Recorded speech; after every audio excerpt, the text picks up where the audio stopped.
So we got that set of forks off the old loader, and they want to be able to use them on this hoe. This is a quick detach hoe. You see the mechanism that when that cylinder goes in, that hook right there goes in, and that lets that bucket go. So we need to build an apparatus like this and weld it on here so they can drop that bucket off that hoe and pick up this set of forks and then use the hoe with forks on it.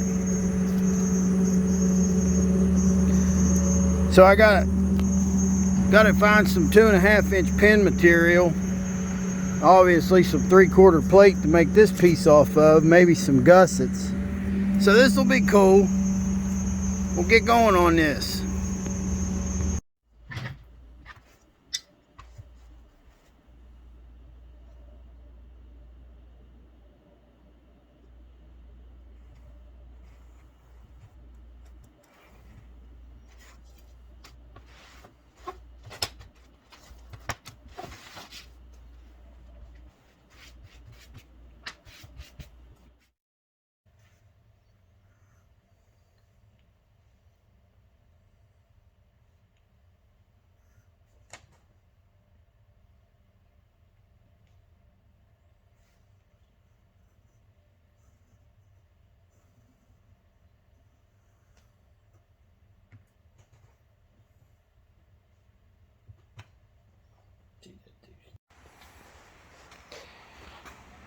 Me and Miss Diane used the dimensions that I wrote down when I was on the site, and we just made us a life-size drawing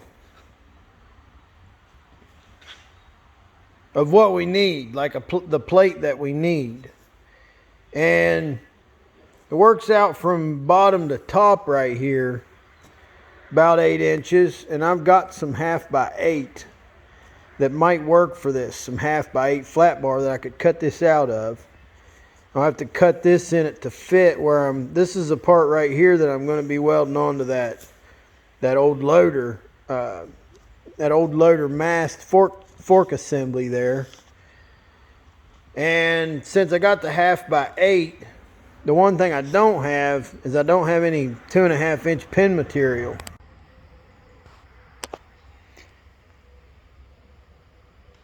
Here's the pattern we made in the lamination paper, and I'm gonna run it through the laminator and make it durable and stiff.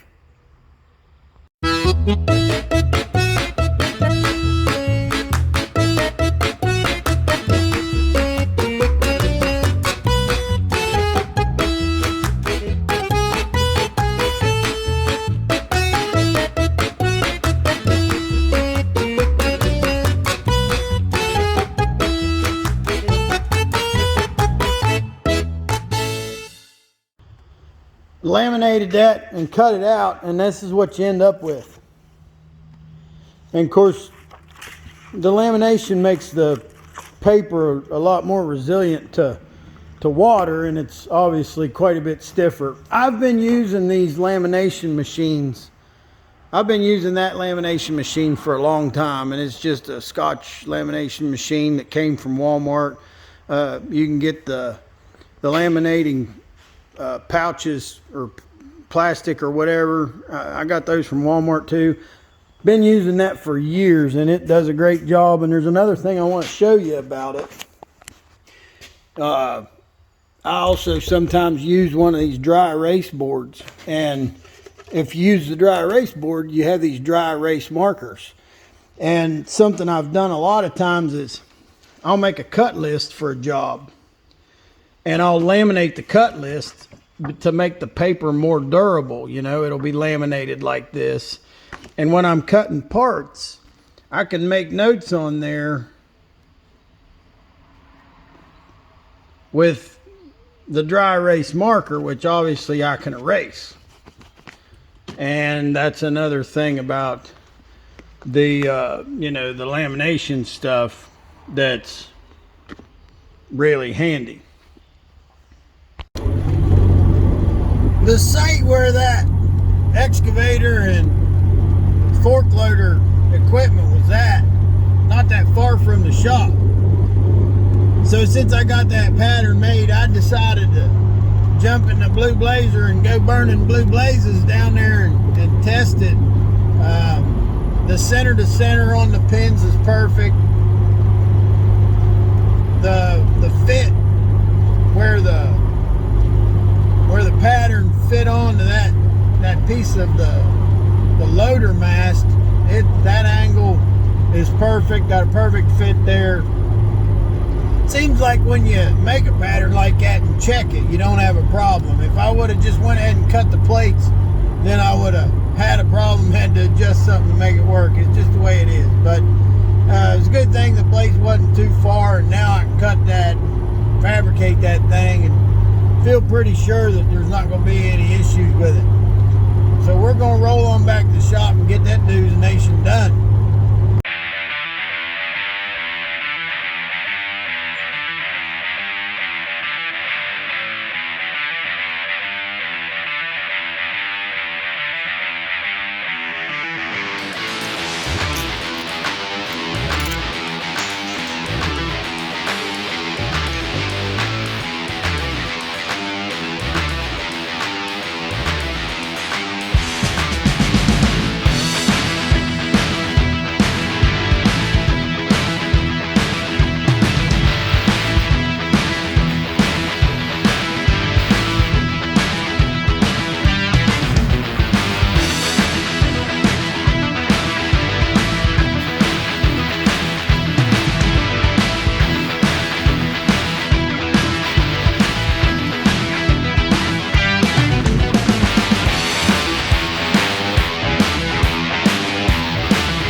So you see how I had these stacked and tacked where they were lined up one with the other.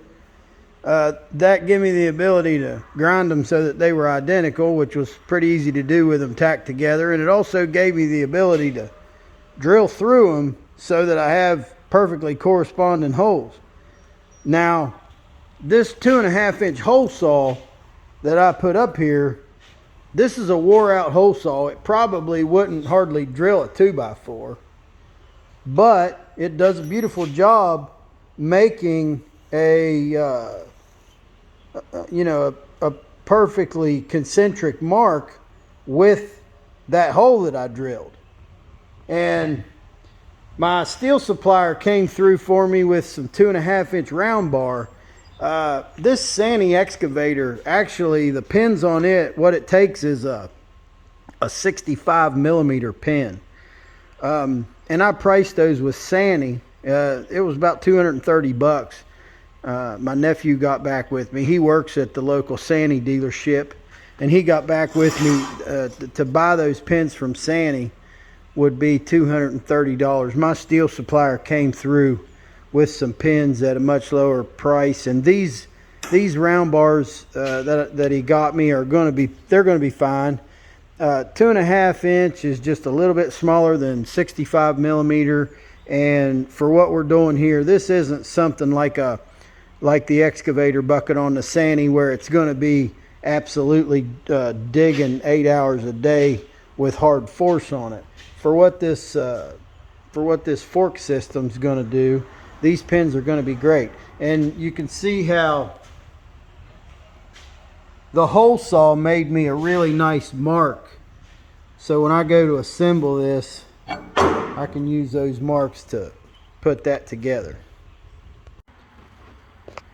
Now with those marks on the plate that are going to show me where my pins get welded on the plate, I'm done with this little hole. I was only using it to line up the hole saw to make my mark. I'm going to want a bigger hole in this plate because I'm going to want to plug weld the end of that pin into this plate. And I'm going to do that by burning a hole in it with a torch, and I'm going to use this washer jig. This washer jig right here I've probably had for 20 years or more, and I've cut a lot of holes with it. And the idea pretty much is I'll blow through the steel with the torch, I'll bring the torch tip over to the edge of the washer, and I'll carefully follow around, and that'll give me a decent round hole. And the way this works, you'll end up with a hole that's about 1/4 of an inch smaller than the hole in the washer. Obviously by the time you follow it around on the inside, the hole it actually makes is going to be a little bit smaller, 1/4 inch smaller than the hole in your washer.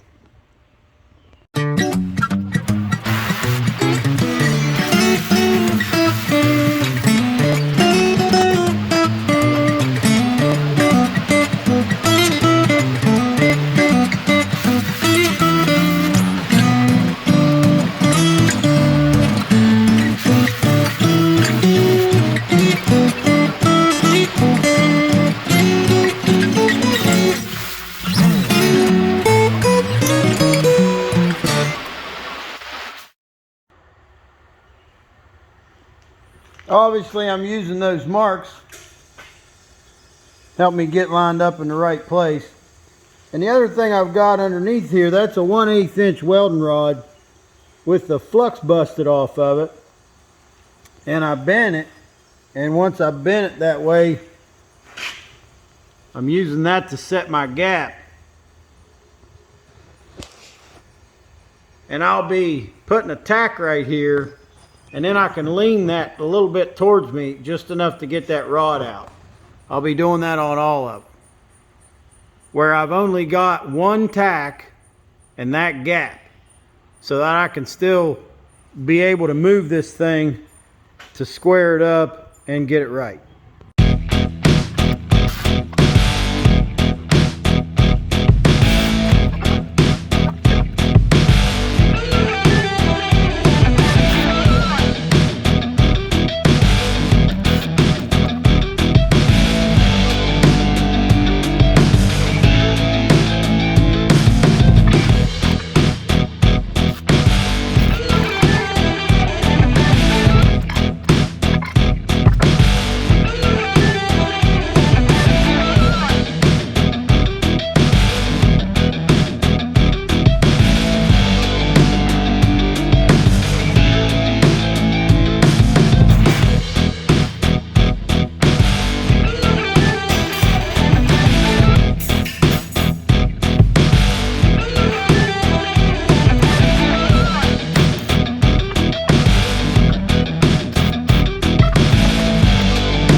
I know a lot of guys at home, you know, if you're putting something together, you would MIG weld it, you'd stick weld it, you'd use what you have. I'm really lucky to have both and be able to use both whenever I want. I use the MIG welder to run a pass and fill that gap up, and the MIG welder is really good for that first pass. And I'm going to be using that MIG welder to plug weld these holes, which it's really good for that.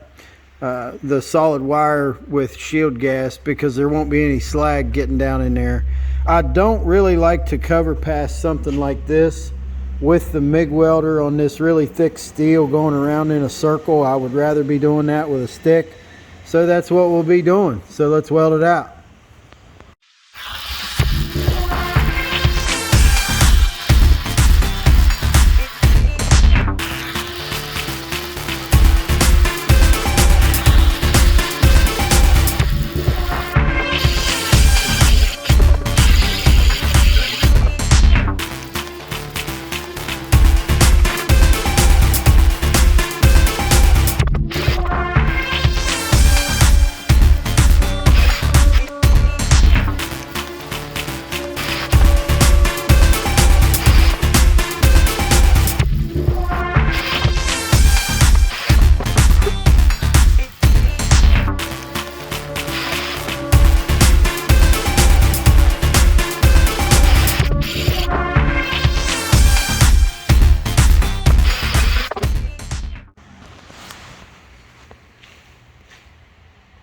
So over that pass of MIG that I used to fill in the 1/8 inch gap, there's two passes of the 5/32 7018, and then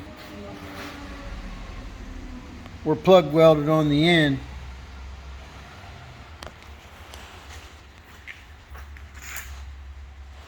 At the end of each pin.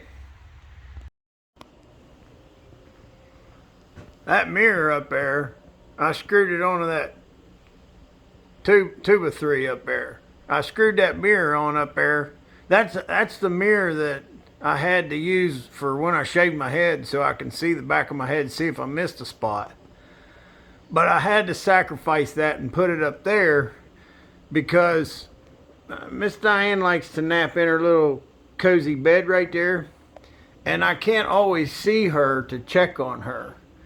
And if I go up there and go up like I do when I get stuff off the shelf, I go up here and have to walk up here to check on her to see if she's in her cozy little bed, it disturbs the princess, and I didn't want to wake her up like that. So I screwed that mirror up there, and that way,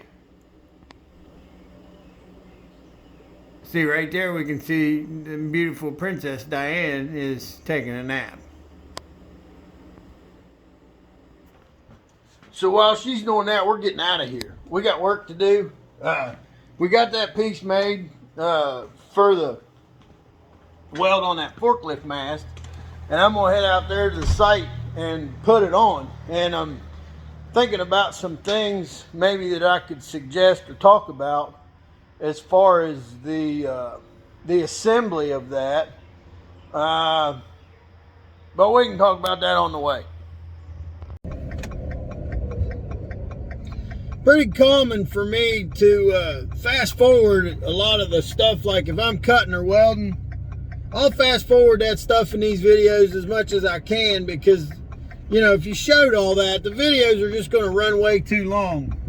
And I think for the most part, people that are trying to learn about welding, I mean, you understand that I'm fast forwarding it, but you're getting a chance to see the process. You know, you're getting a chance to see what I'm doing, right or wrong, to build what I'm building. But you might miss some small things. I don't know. There's a couple things about the way I assembled that I don't know if you noticed or not. One of the things, like where I talked about, I'm going to MIG weld this and I'm going to stick weld that. That very first pass where I had my 1/8 inch gap, didn't really want the slag of a stick weld there, so I run that first pass with the MIG. And I said too, you know, plug welding that hole, just filling that hole full of weld, You could do that with stick, but something that deep, you know, I had an 1/8 inch gap plus a 1/2 inch plate, so I was filling 5/8 of an inch. You know, a MIG on that with no slag, I can just sit there and build it right up. And, you know, I'm not saying you couldn't do that with a stick, but it's a good process. Those plug welds, you know, the MIG works good, I'm just saying. And you might have noticed, like I was talking about, to weld around those pins, I wanted to stick weld that. You know, and part of stick welding around those pins is just personal comfort of position. Because one of the things that's critical when you're MIG welding, you need to maintain the angle of your gun so that it's correct. And when you've got something where you're just welding around something round that's 2.5 inches, you know, to keep that gun angle, it's a lot of work around something like that. And with the stick, obviously, your approach angle with your stick is critical too. But on something round, you know, I think you could probably notice it was very comfortable with the stinger when you're stick welding. You know, I'm starting on the left and I'm basically just doing that. You know, the stick welder, the stick and the stinger, the way they fit together, they lend themselves very well in that flat position to be something that's easy to maintain your angle, and you're basically just rolling the stinger and rolling your hand. So it's an advantage to the stick welding. Another advantage to the stick welding on those last few passes is when you're welding something that's super thick with no gap, you're not really getting things. It's not as easy to heat that steel up and get that heat in deep with a MIG. And with a stick, that 532 7018, you know, is just ideal for something like that. It's a little bit slow, you know. That's not the fastest way to weld around something, but the heat that you're applying and the speed of the molten metal being applied, it's really soaking into that thick steel, where that would be a little bit harder to do with a solid wire MIG and 035. Now, if you were gonna wire weld some thick iron like that, and you really wanted to make sure you were getting pure welds with very little cracking, dual shield wire would be a good option. And what I call dual shield, that's a wire that a lot of people call that a flux core with gas. So that's an option. I used to run a lot of Lincoln 71M, and there's some nice ones out now that I haven't used a lot. I know that one they call the Elite. I think it's a Lincoln. The Elite is a good dual shield. And ESAB, I think's got some. I'm sure lots of companies have got good dual shield wires out.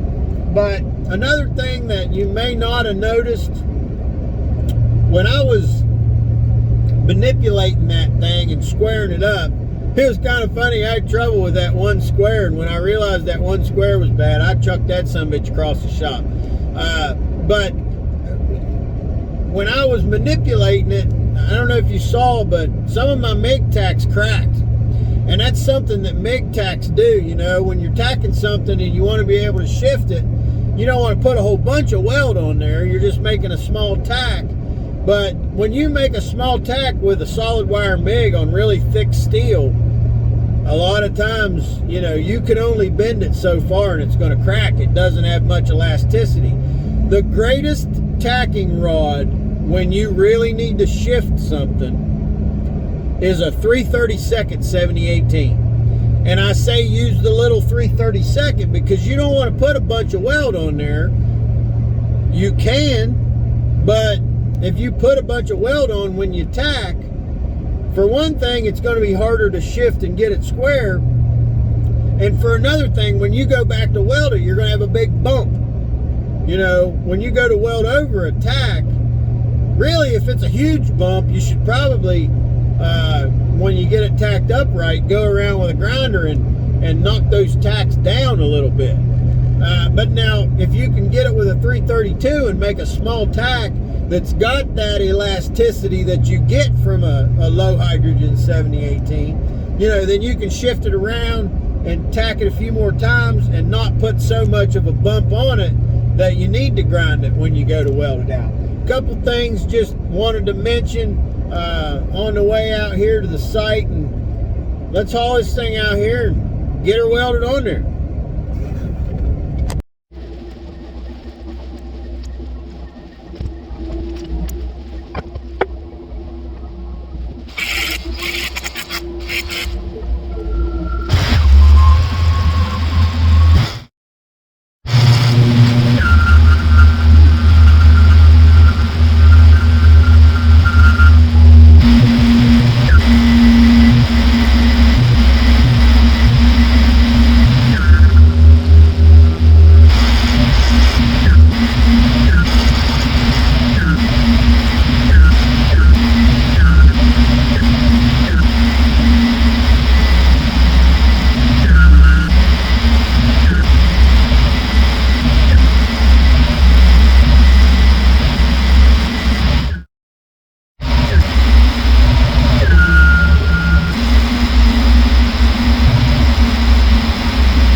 My first pass there all the way around that thing was with a 3/16 arc 80 pipe rod. Just zipped all the way around it, sealed it up. I went around and after that and did like the verticals with an 1/8 inch 7018 and filled in like these places at the corners of stuff with an 1/8 inch 7018. And then the bulk of the, the bulk of the beads after that, what you see is a 532 7014. I went a little bigger and went to the higher deposit. So that's welded up, and we'll see what we're going to get into next, but I got to eat something.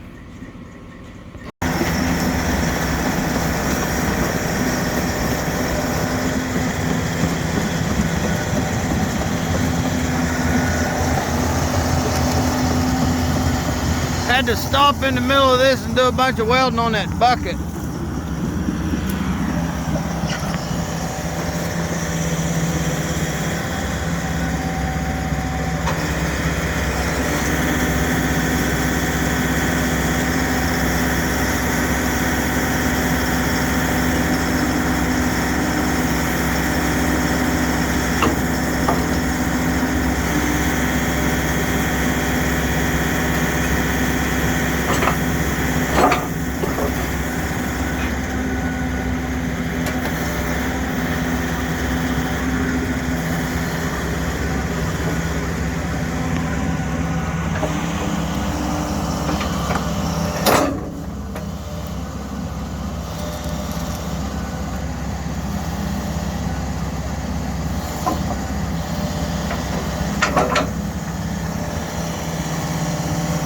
I never seen a set of forks on an excavator before, but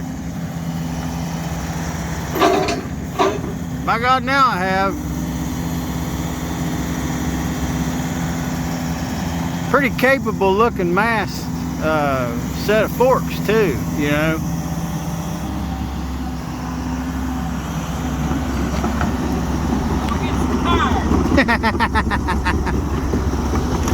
Go get some tires.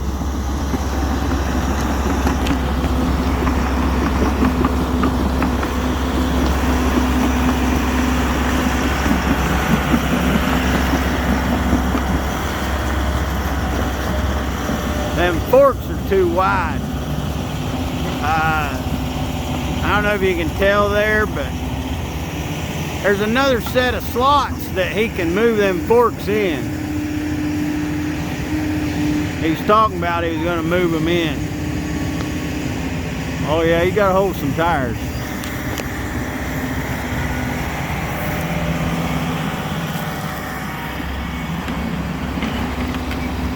See? See, he was taking his thumb and trying to squish them to pick them up.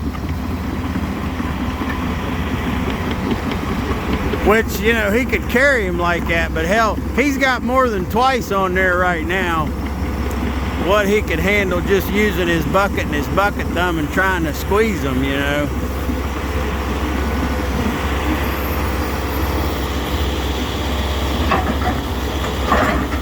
They can sling them too.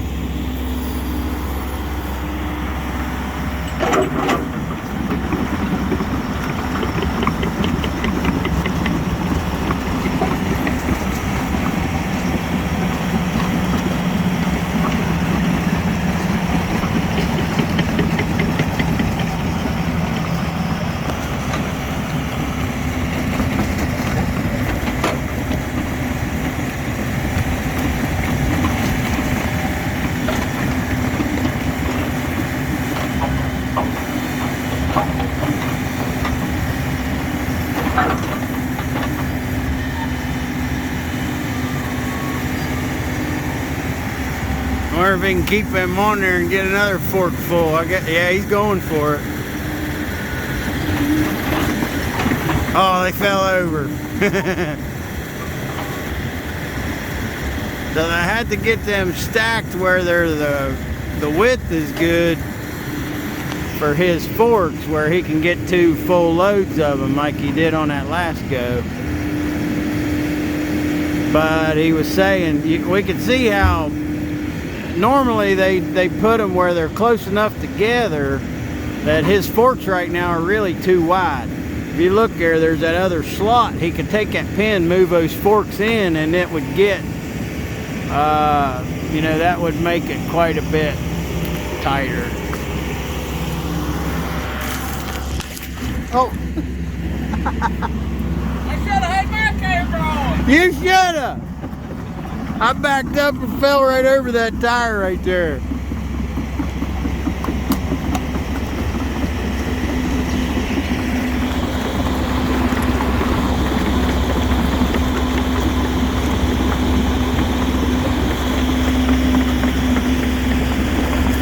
I was surprised how far you threw them when you threw them on the pile.